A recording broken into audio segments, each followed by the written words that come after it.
అందరికీ నమస్కారం అండి. మీ అందరికీ తెలుసు, జగన్మోహన్ రెడ్డి నాయకత్వంలో వైఎస్ఆర్ కాంగ్రెస్ పార్టీ ప్రభుత్వంలో ప్రభుత్వ పెద్దల అండతో కలియుగ దైవమైనటువంటి శ్రీ వెంకటేశ్వర స్వామి నెయ్యిని కల్తీ చేసి దేశ ప్రజల మధ్య దోషిగా మిగిలిపోయారు.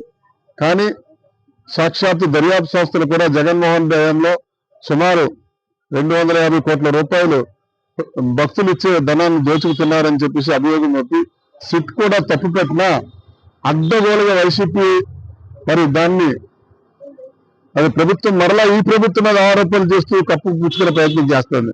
వాస్తవంగా ఈ దేశంలో కూడా ప్రపంచంలో ప్రతి హిందువు తెలుసు, జగన్మోహన్ రెడ్డి అన్య మతస్థుడు. వారి హయాంలో, వారి తండ్రి హయాంలోనే తిరుపతికి ఇటువంటి కార్యక్రమాలు జరిగాయి. ఈ రాష్ట్రానికి అనేక మంది మహానుభావులు, సమైక్య రాష్ట్రంలో కానీ ప్రస్తుత రాష్ట్రంలో అనేక మంది మహానుభావులు ముఖ్యమంత్రిగా పనిచేశారు. మరి ఏ ముఖ్యమంత్రులపై ఆరోపణలు కేవలం జగన్మోహన్ రెడ్డి తండ్రి పైన, జగన్మోహన్ రెడ్డి పైన కారణం ఏంటంటే వారి తండ్రి గారు మొదటిసారిగా దేశంలో ఈ తిరుమల తిరుపతి దేవస్థానం 2 కొండలను ప్రయోగం చేశారు.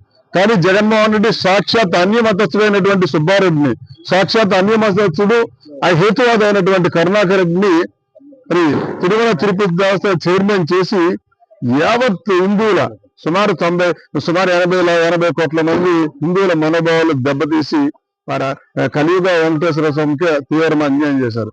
నేను అడిగే చెప్తాను, మీరు చేసిన పాపాలకు బేషరతుగా జగన్మోహన్ రెడ్డి నాయకత్వంలో ఉన్న జగన్మోహన్ రెడ్డి నుంచి గల్లీలో ఉన్న ప్రతి కార్యకర్త చెంపలు వేసుకొని మీరు చేసిన పాపాలకి ప్రక్షాళన చేసుకోండి. ప్రక్షాళన చేసుకోకపోతే కలియుగ వెంకటేశ్వరుడిని ఎవరు పెట్టుకున్నారో వారి చరిత్రలో కాలగర్భంలో కలిసిపోయారని చెప్పి సందర్భంగా మనవి చేసుకుంటూ, ఇప్పటికైనా జరిగిన తప్పుల్ని మీరు సమీక్షించుకోండి, ప్రక్షాళన చేసుకోండి.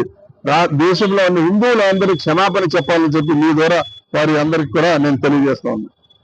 ఈరోజు ఈ కల్తీ నెయ్యి విషయంలో 73వ వార్డు తెలుగుదేశం పార్టీ కుటుంబ సభ్యులందరూ ఇక్కడ విచ్చేసినందుకు ప్రతి ఒక్కరికి పేరు పేరున హృదయపూర్వక నమస్కారాలు. ఆంధ్రుల ఆరాధ్య దైవం ఏడుకొండల వెంకటరమణమూర్తి మన అందరికీ ఎంతో ఆరాధ్యుడు, భారతదేశంలోనే ప్రఖ్యాతిగాంచిన దేవుడు.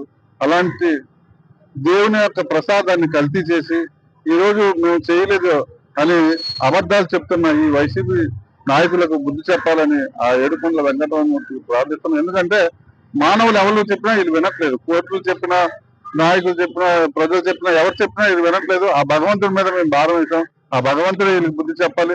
ఇప్పటికైనా సరే తను చేసిన తప్పును ఒప్పుకొని ఆ భగవంతుని ప్రార్థించుకుంటే భవిష్యత్తులో వాళ్ళు చేసిన తప్పులకి క్షమాపణ దొరుకుతుందేమో.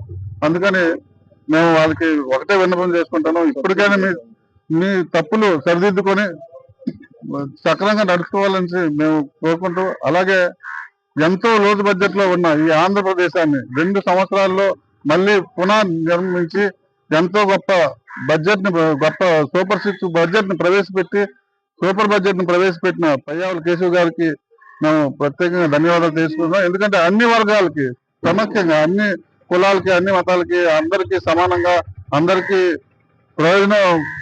ప్రయోజనం పొందే విధంగా ఈ బడ్జెట్ ప్రవేశపెట్టినందుకు వారికి కూడా, కూటమి ప్రభుత్వానికి కూడా ధన్యవాదాలు తెలియజేసుకుంటూ